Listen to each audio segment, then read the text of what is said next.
Right then, listeners, I have just walked across the very wobbly footbridge tonight over the Usk.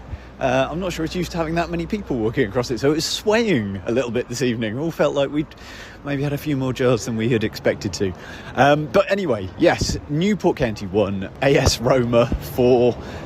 On the face of it, a disappointing result, but as we were saying as we walked back across the wobbly bridge, we all saw Newport County score a goal against AS Roma this evening, and that was not on the things I predicted during the year of our Lord 2026. So what a real privilege and what a real pleasure to see that tonight. A packed house, a good atmosphere, jovial, positive, and let's be fair, Newport County played really well in that first half. We had 3, maybe 4 good scoreable chances. We'll maybe come back to those.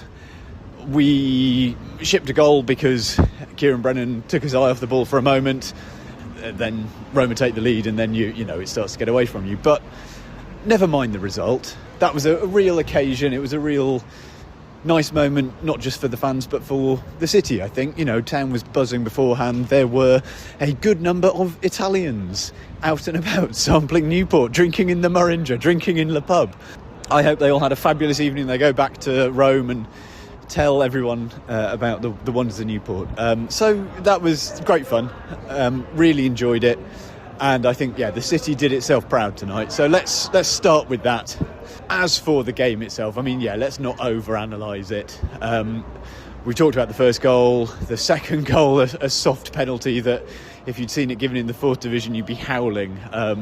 To see it given in a pre-season friendly was kind of galling, but there we go. Roma, they had some quality that we didn't, particularly from the bench. They were bringing on young lads with squad numbers in the 70s and 80s who, all would comfortably walk into our first 11. So it's no great surprise that when they got their chances, they took them.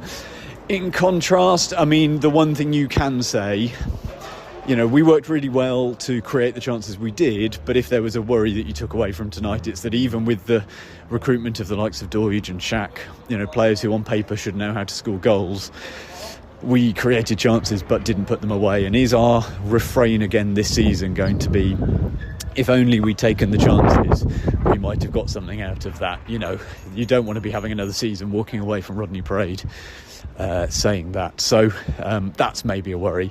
But, there were some nice performances in there. I thought the back pairing of Lee Jenkins and Carl Cameron, there was a lot to like about that. Bit of a worry with Jordan Wright. I was saying to the people around me that Jordan Wright had a lot of credit in the bank, I should imagine, amongst Fuchs and Chris Todd for what he did last season. But if you're coming in fresh like Hayden Mullins and you're seeing Jordan Wright's kicking, you may be thinking, well, is that really the best we can do? So I wonder if he's going to feel the pressure a little bit over the coming weeks, because some of his kicking tonight was decidedly not good.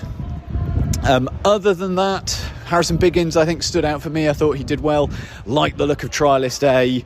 He got a standing ovation as he came off from the Hazel stand, which, that's no mean feat as a trialist. I think we should sign him, but only if he changes his name to Trialist A by deed poll and has to have that on the back of his shirt. So listen, it's a defeat. It's frustrating in the sense of the result, but as an occasion, I think it was good. I think the club and the city can all hold our heads up high collectively. And we now go into the important games, the meaningful ones, the ones that really matter. AFC Wimbledon, I think on Saturday, is going to be a really good test. All right, they're a division higher than us, but they're probably one of the sides expected to be down the bottom of that league this year. So how can we do against a side of strugglers? We've shown how we can do against a side who are going to be playing in the Champions League tonight. How can we do against a team who are going to be in a 3rd division relegation scrap next season? So those are my kind of takeaways from tonight. I hope that if you were there tonight, you thoroughly enjoyed it. I hope if you were watching it on television, you felt a sense of civic pride. And look forward to catching up with you all again soon.